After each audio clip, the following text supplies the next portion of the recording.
Welcome to Selfish Confidence, a place where we can connect and be real about how hard it is to be your damn self. My name is Jess, and my goal is to help you build confidence and belief in yourself to live any life path you want, even if it's unconventional. It's time to flip off societal pressures and connect with women who've also felt on the outside by their life choices. We're here to encourage you to grab the mic and speak your truth. I know it can be scary, but we're in this together. Let's get started. Hello, and welcome to this week's episode of the Selfish Confidence Podcast. It is a fun week over here because it's retreat week. We're getting ready for all the girls to come into the confidence retreat. And although there's one person who we really wanted to come who's going to be missing this week, I said, you know what, girl? I want you on the podcast this week because this is a great time for an update, but also I really wish you were here in person with us. Me too. But we have Emily DiTullio here. She didn't get her passport in time, so she is not flying in. But we're going to chat today and give a little update because it's been a long time since you've been on the podcast. Welcome, Em. Thank you. It has been a long time, and the passport process has been a doozy. So I'm glad to be a part of Retreat Week virtually.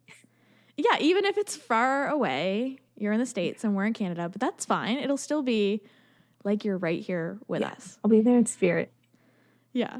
I'm actually recording this in my kitchen because my internet's been spotty. So if you hear cats meowing, it's because I can't lock them out of the kitchen. So, and Emily probably has some cats meowing too. So there might be some weird sounds coming out of this podcast, but that's totally fine.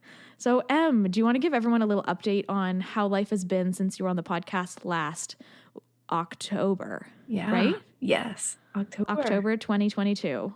Yeah. Life is very different in a really good way. So I think when we chatted last time, I was working my 9-to-5 corporate job. I was just starting to grow an online coaching, like health and wellness coaching business. And I was also starting a virtual assistant business. So since then, within about a month of the event, I quit my full-time job, which is amazing. So now I'm working part-time as a marketing director, and then I'm growing my virtual assistant business while my son naps in the afternoon. So it's been a big shift, but it's been the most amazing shift because I'm able to be home with him more. I've sold out my virtual assistant business and had to close my books already, which is just like amazing and crazy at how quickly it took off. Like after quitting my job and starting my new job, it was just like the universe was like, here you go. Like, this is what you've been wanting. So yeah, it's been a lot of good changes, but in the best way. And I think too, even when you're on the podcast last, we were talking about habits because Emily is the best at creating and having like just like really wonderful habits. But I don't think you even had launched your VA business at that point. I don't think so. I think I just bought the name for the company because I was signing up for my personal training and nutritionist coaching stuff. And at the same time, I was like, you know what, I'm on the website. Like, I might as well just also register this company. And I was still debating if I wanted to do it. And then now that's what I'm doing solely. So it's great. I know. And I remember you too. And you were just like, you know what? Screw it. Because I've been working with Emily one-on-one as one of my clients since January of 2021.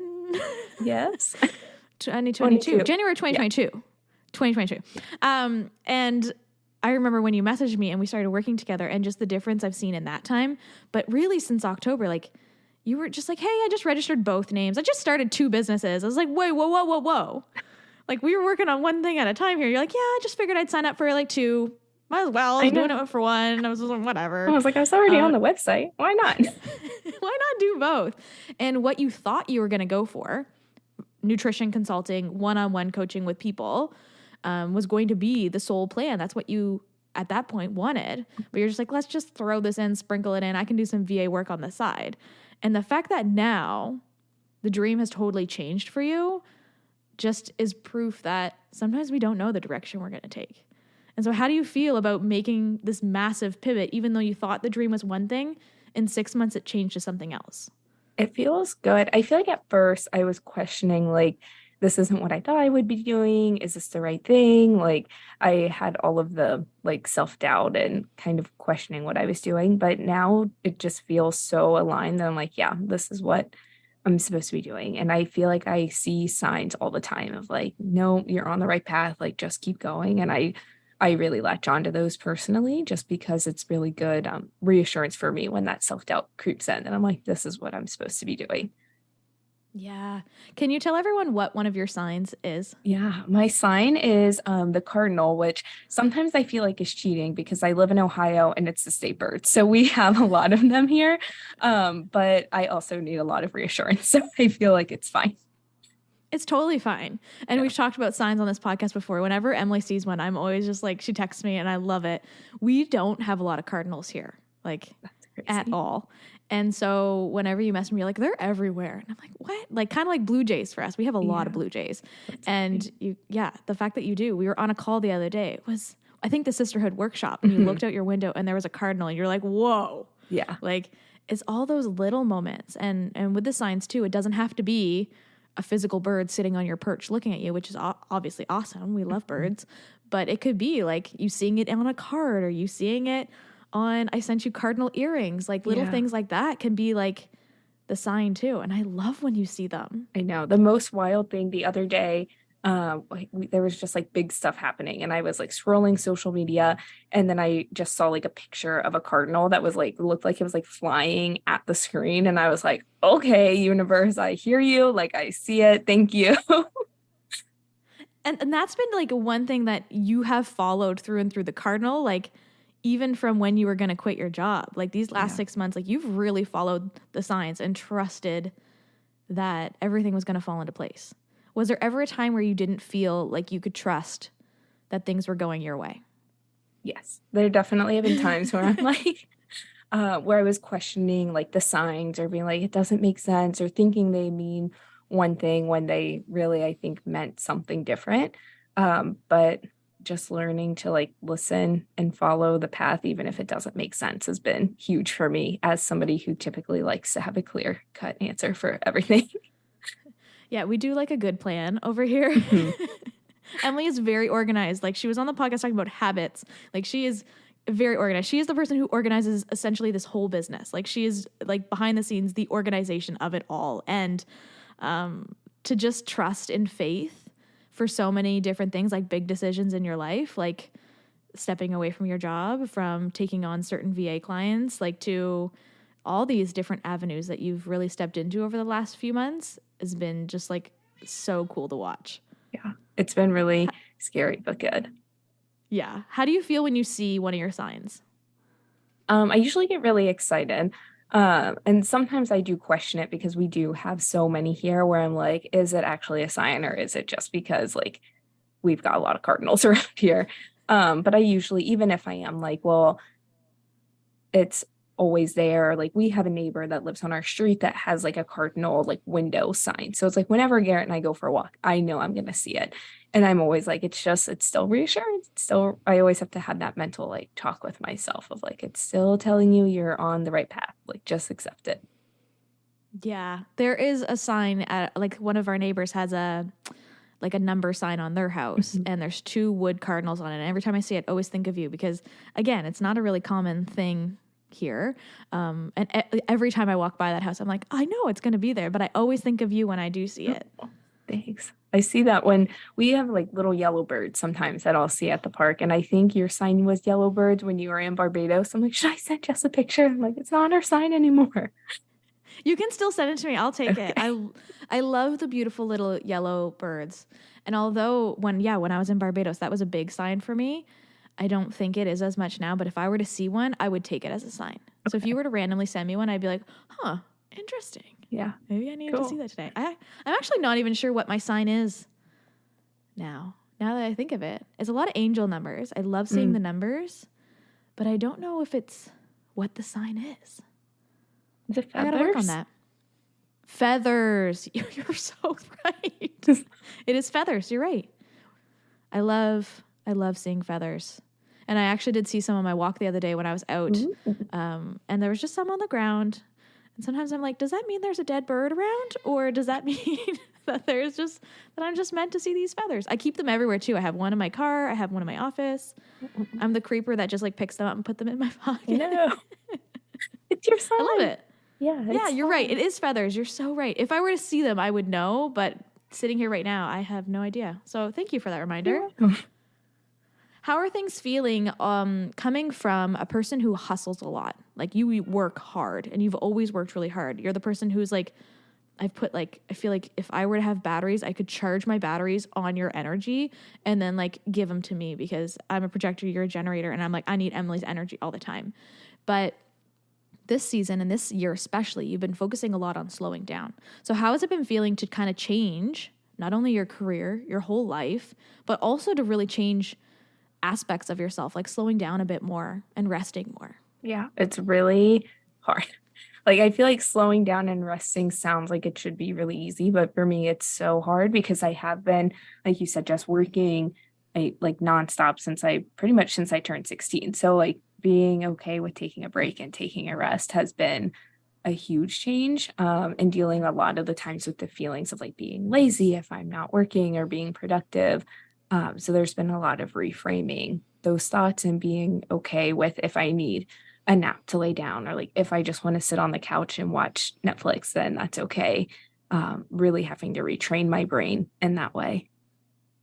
Yeah. And I remember when we first started working together, and I still talk about this with a lot of clients, Emily would have like 20 goals on her list. Like it would be the most insane. And I would just laugh because I'd be like, how are you going to get all these things done?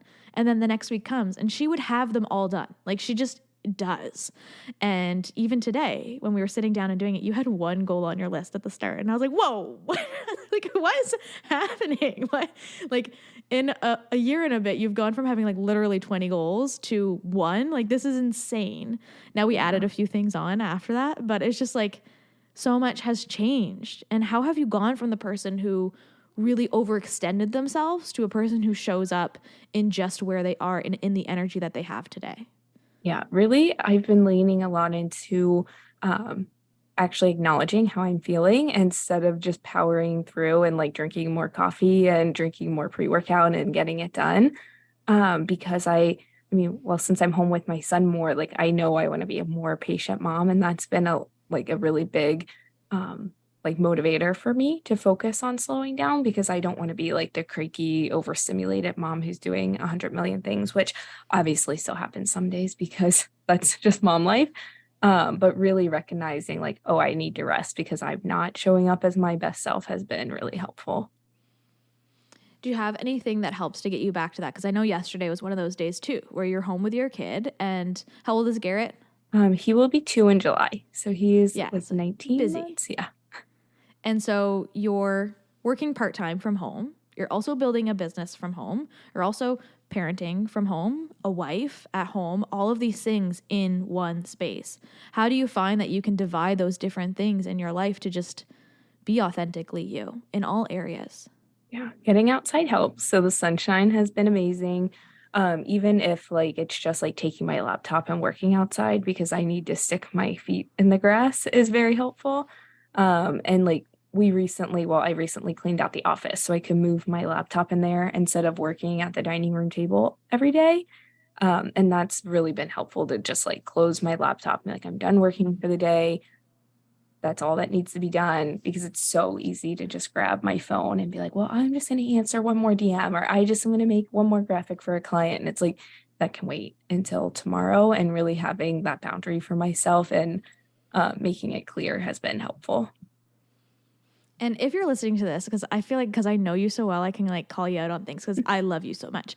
But you've come from very far, like, yeah, you would do that all the time, right? Midnight, be like, oh, I'll just make this one more graphic. It's not a big deal. Mhm. But you've actually set really good boundaries for your business over the last couple months, especially as it's grown and you've brought a lot of new clients on.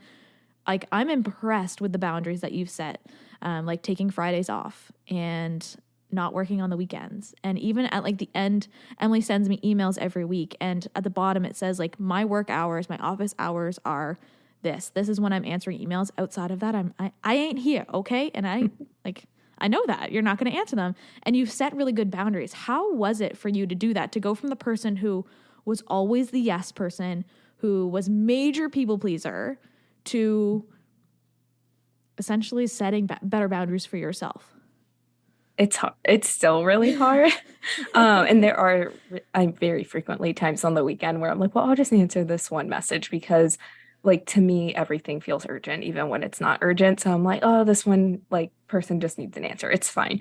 But really leaning into the fact that like I have that email footer on the bottom of my email. So nobody like I have to remind myself constantly, like they're not expecting a response right now. Like you have it very clear that you're not answering messages at this time. Like it can wait until Monday. And I feel like I frequently have to have that pep talk with myself of like, if it's an emergency, somebody will call you. Like, just let it go until Monday. Yeah. And it's been like very eye-opening because I know it's something you still struggle with. It's something that I struggle with too. It's really hard as a business owner to not be on all the time. But the fact that you've put those in place, like, I think has been just so eye-opening for me because it helps me to also be like, oh, right, these are Emily's boundaries.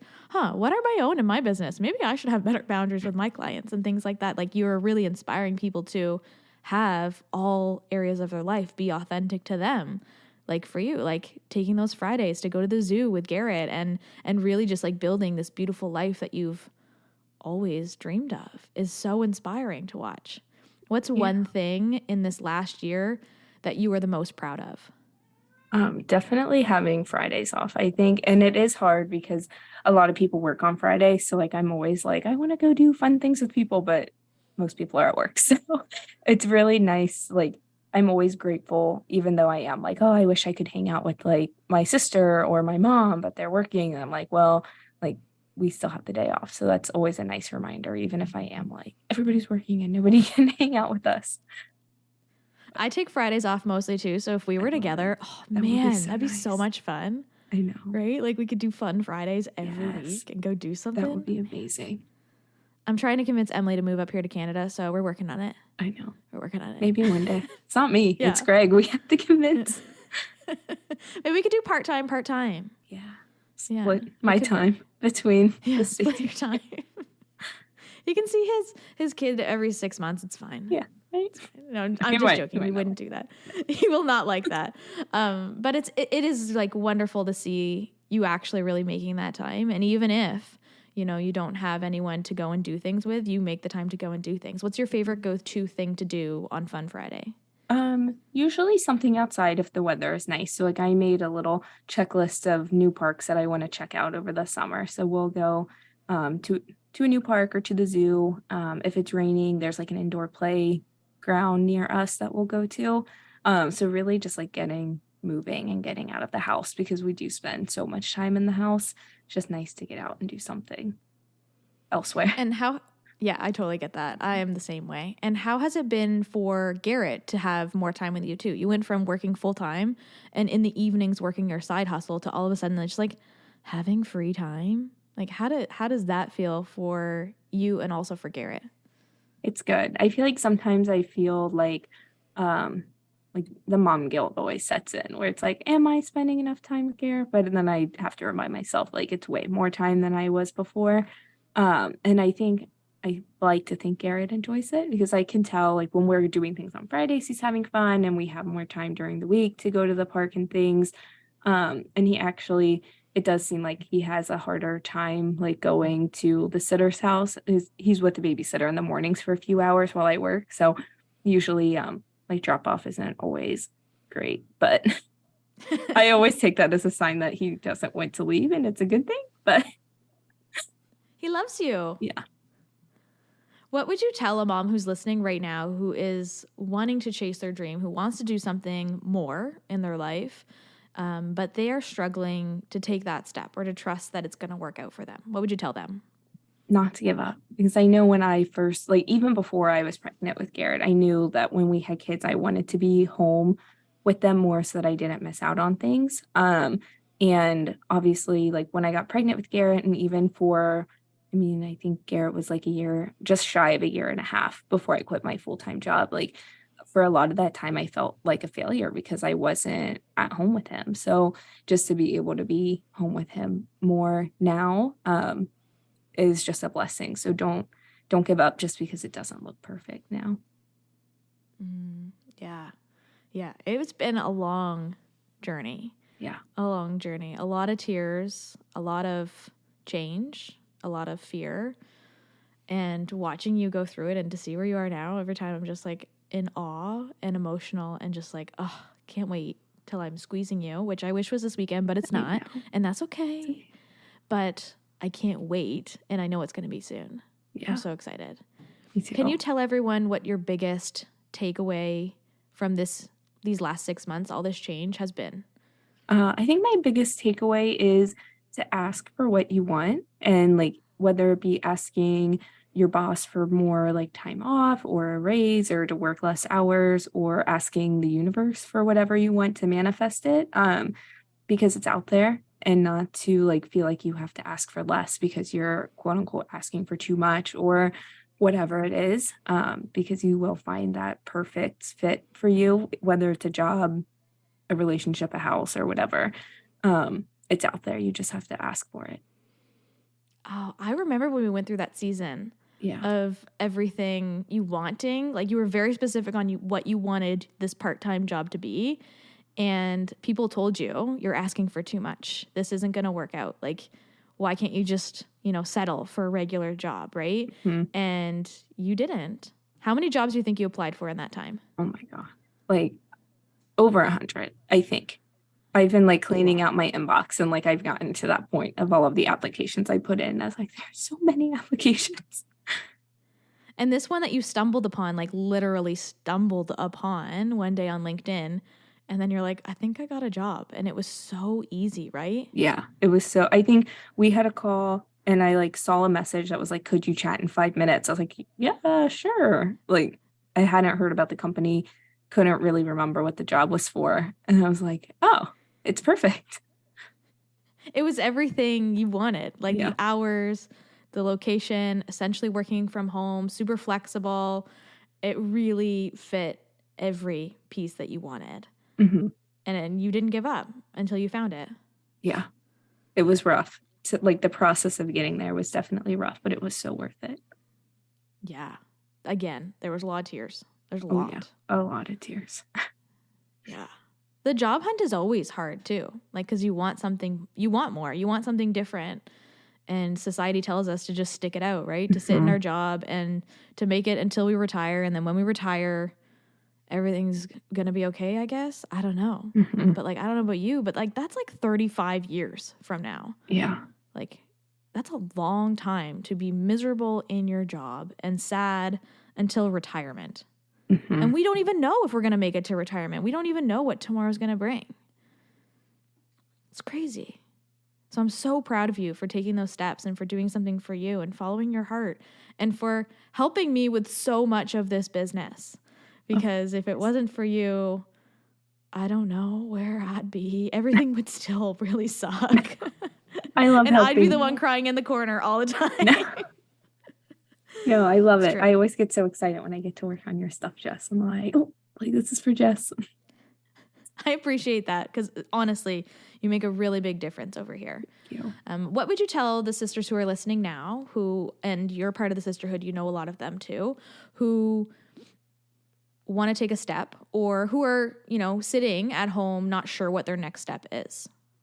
Yeah. What would you tell them? I think if you're not sure what your next step is to really just like lean into and maybe journal about like what you want. And then once you know what you want, you'll be able to think about what the next step is. But you have to know what you want before you can take a step. And that's the hard part. Yeah.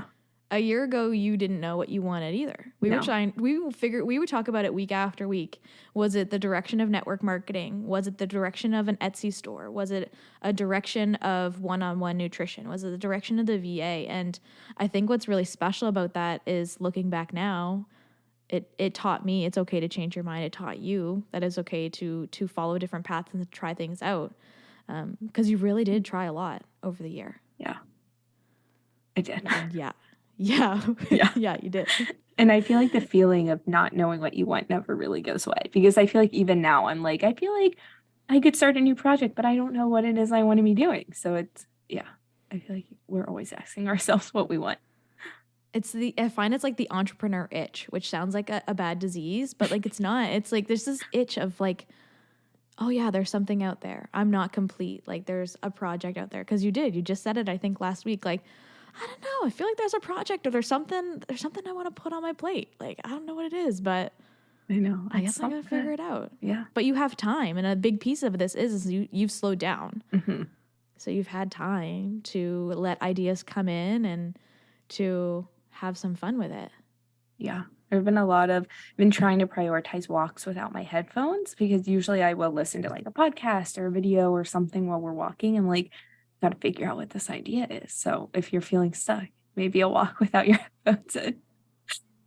I'm the same way. Sometimes I'm just like, I just need the noise to go away, and me putting headphones on is not going to help. No, you can I'm with you on that. Be the weirdo like me. I always put my AirPods in and don't play anything. And I always think of Glenn every time I know. So I was thinking, I'm like, Glenn thinks it's the weirdest thing when people wear their headphones and like they're not on. It's like, but I don't know how he knows they're not on. Like, I don't know. But anyways, he always thinks it's the weirdest thing. So me. Like, I always think that's like, Emily. I would think I'm such a weirdo, like as I'm walking without anything playing in my headphones. Yeah, but he wouldn't know. It's There's true. this one song it goes like, can't stop, got a beat in my headphones. Do. Do you know that song? No. Oh, okay, never mind. He always like, he thinks it's something super, super weird. I'm gonna remember it later and I'll say it on my stories. But he is the king of weird lyrics, weird things that he thinks is strange. So I don't know why he thinks that's strange. He'll give us some insights after he listens to this. If you could go back and tell 18-year-old self, Emily, anything, what would you go back and tell her? It's a good question. I'm trying to remember what I was doing when I was 18. I think I was graduating high school. I feel like I would tell her that she doesn't need to go to college, honestly. I just remember like I didn't know what I wanted to do, but I felt like I needed to go to college because that's what everybody else did. And I wish that I wouldn't have, because now I just have a lot of debt that I could have done what I'm doing now without going to college. So maybe that's not the best advice to give podcast. But no, you're good. And I think too, right? It's not about if this is the best advice or not. It's about the truth. Yeah. And we'd want to know exactly what you would tell 18-year-old self. And if that's what you'd tell her, I wonder if you'd still end up here where you are right now, hanging out with me, had you not. I always think about that. Yeah. Like what, it's like the butterfly effect. Like one thing changes everything. Yeah. Like if I hadn't gone to college, I would have never met, I don't know. I would have never met Glenn, I think. I don't know. Maybe I would have met him at a McDonald's or something. I don't know. But I met Greg at Subway's.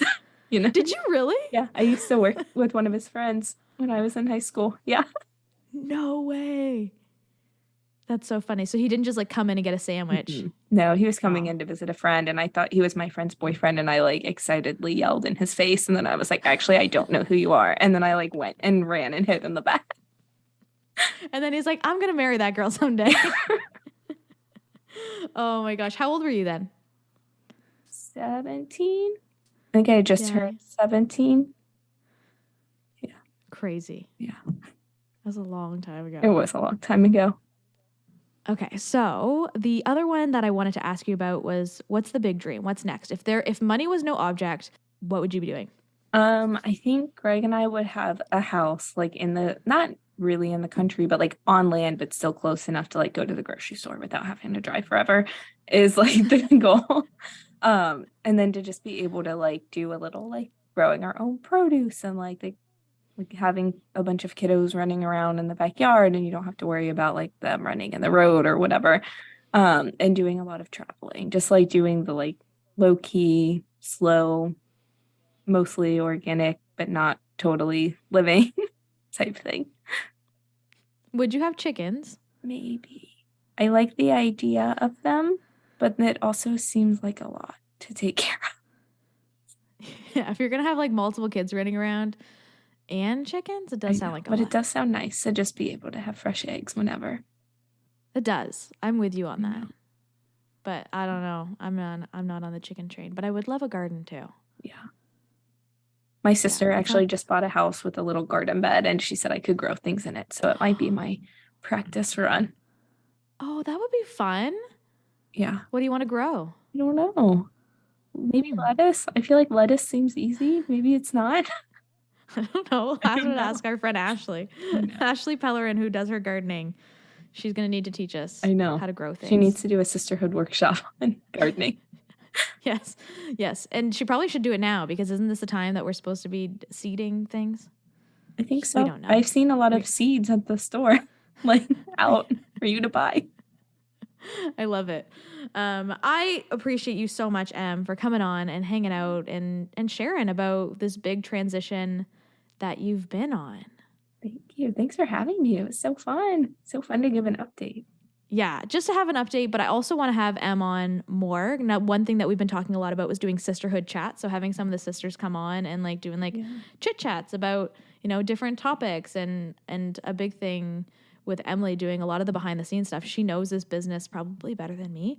And I think that having her opinion and having her come on and for you, the community, to get to know her better is just going to be such a beautiful thing too, because she's literally the greatest gift to selfish confidence and this coaching business. So I love you. I love you too, Jess. What's up, sis? I am so glad we could hang out today. If you love this episode, send it to a friend or share it on your social media and tag me so I can personally thank you for helping me sprinkle some confidence in the world. And don't forget, you are magic. Let's show the world your shine.